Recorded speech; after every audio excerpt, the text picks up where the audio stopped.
Some marriages end, some don't. And the strangest thing is this: some of them don't end at all, they just change seasons.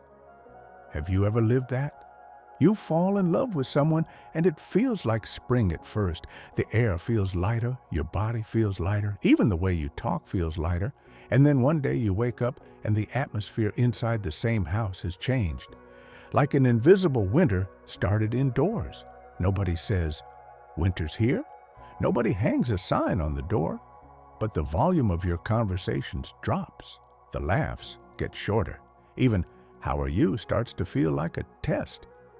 Today, we're talking about Persephone, not as a fairy tale, as the story of anyone who's trying to carry two lives at the same time inside one marriage. Persephone, Demeter's daughter. Demeter is the goddess of the earth, abundance, growth. She's the archetype of whatever in life has ever fed you. And Persephone is the result of that nourishment: youth, hope, a heart that's open to the future. In the myth, one day while Persephone is gathering flowers, the ground splits open and Hades appears. In some versions, it's a kidnapping. In others, it's told like fate making a cold agreement. Even that gray area tells us something. In some relationships, it's hard to even name what happened. Sometimes you say, "This was done to me." Sometimes you say, "I allowed it too." Sometimes both are true at the same time, and the weight of that truth sits in your chest. Persephone goes to the underworld, and the underworld isn't just the place of death. It's the inner world, the dark storage room inside a human being, the place where fear is kept, where the things you suppress are waiting. And in a marriage, sometimes the underworld becomes the atmosphere of the home. From the outside, everyone thinks you're fine. Inside, unsaid sentences pile up, resentments get tucked under pillows, patience quietly runs out. Demeter loses her daughter, and the myth suddenly stops being a love story and turns into something shocking. When a mother grieves, the world grieves too. The soil won't produce, spring won't arrive. People start to starve. That's one of the most ruthless truths mythology ever told. You can't minimize someone's grief, because grief doesn't stay inside one person. It leaks into relationships. It cools down the whole world. It dims the light inside a home. And sometimes, in marriages, what we call winter isn't two people drifting far apart. It's the grief and loneliness inside one person finally becoming visible. Zeus steps in. "Give the girl back," he says, because the world is about to collapse. So at a certain point, real life's machinery enters the myth. Responsibility, order, consequences. When there's famine, romance is over, and it's the same in a marriage. You manage for a while. You tell yourself, "It'll pass." You tell yourself, "Now isn't the time." But then life knocks. Kids, work, money, health, exhaustion, and the sentence, "We need to talk," shows up on its own. Hades says, "Fine, she can go." But he does something first. He gives Persephone a pomegranate, and a tiny detail shatters the heart of the myth. A seed, so small, almost innocent. Persephone eats from the pomegranate. In some versions, it's 6 seeds, in others, it's 4. The number changes. The message doesn't. Once you taste it, you can't fully go back. That's what those tiny moments in marriage are like.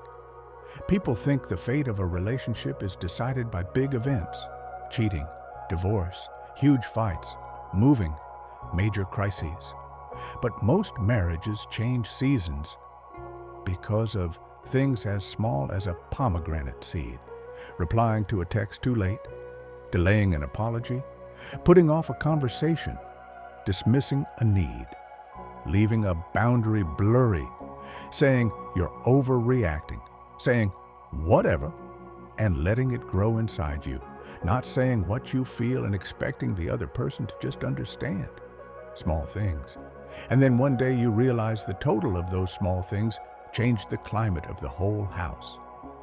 Persephone returns, but not completely. When she can't fully return to Demeter, Demeter says, "Fine, then the world won't return either."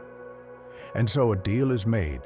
Persephone will spend part of the year with her mother and part of the year with Hades, between the surface and the underworld, between two homes, between two identities. And that's where seasons of a marriage really begins.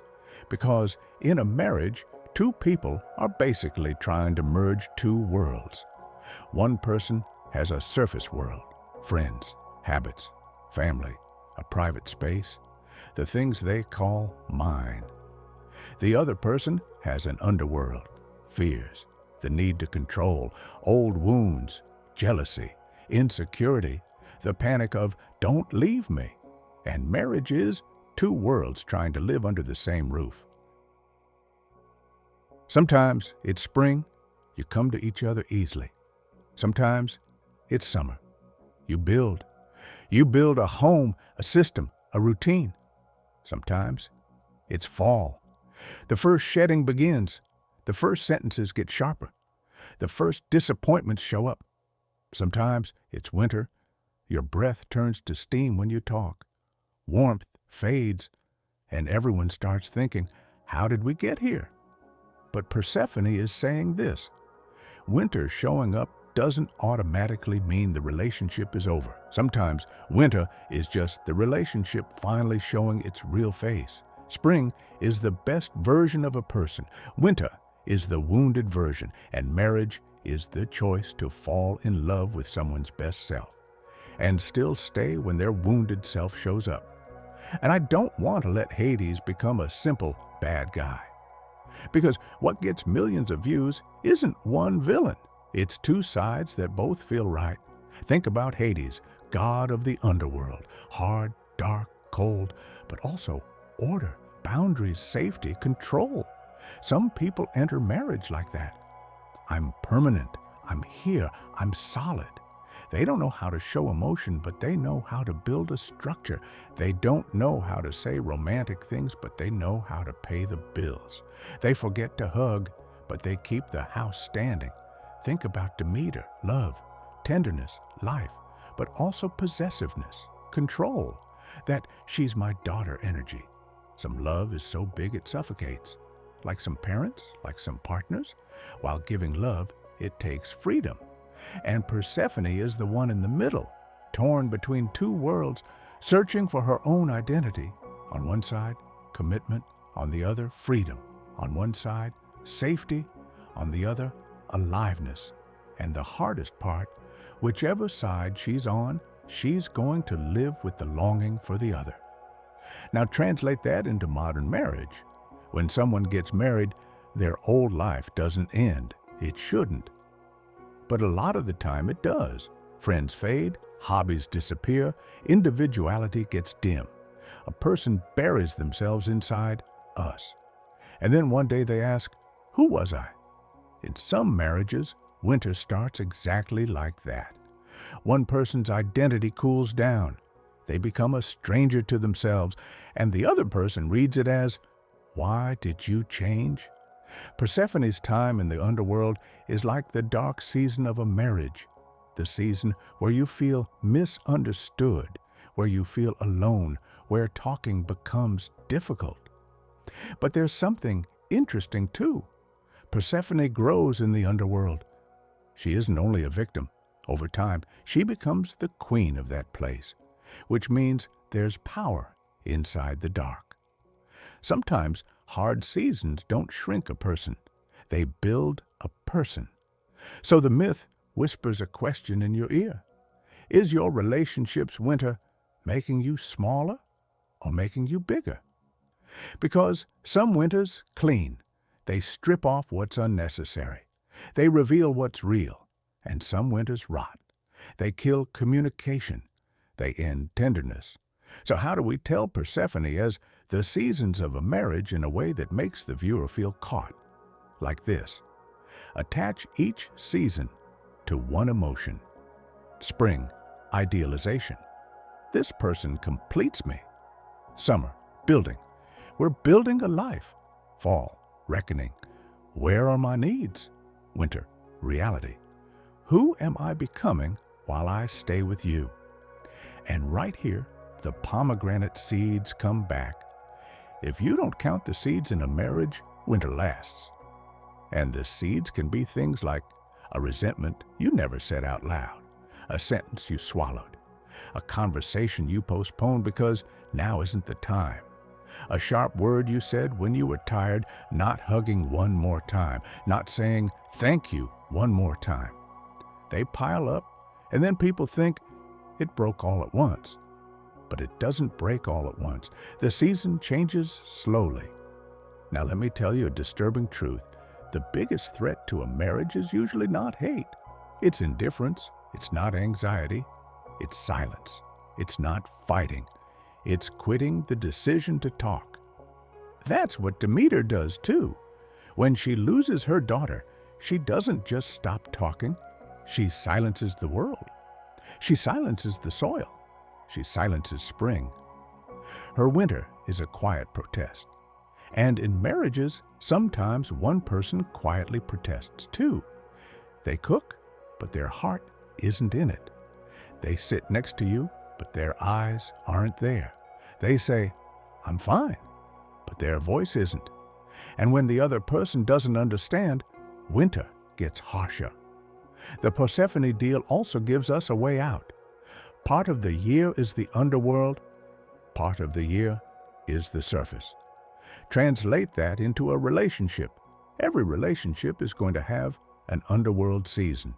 Arguments, breaks, exhaustion, misunderstandings. The point isn't to erase the underworld. The point is to learn how to manage it and to build the surface consciously, to plan spring. Because in real life, spring doesn't just show up by itself. People get married and then they leave it to the flow.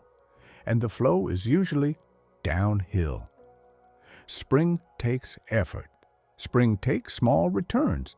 Spring needs the sentence, "I see you."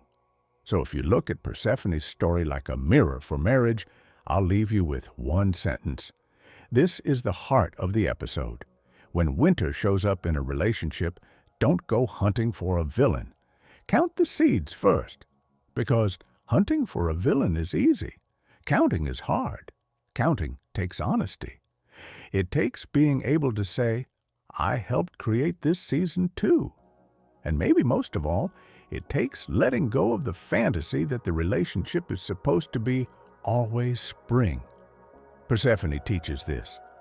Moving between spring and winter is part of being human, and marriage is a more intense, more exposed, more real version of that. So today, try thinking about your marriage like a season. What season are you in right now? If you're in spring, don't take it lightly. Put the effort in before summer arrives. If you're in summer, don't forget each other while you're building. If you're in fall, don't deny the shedding, talk.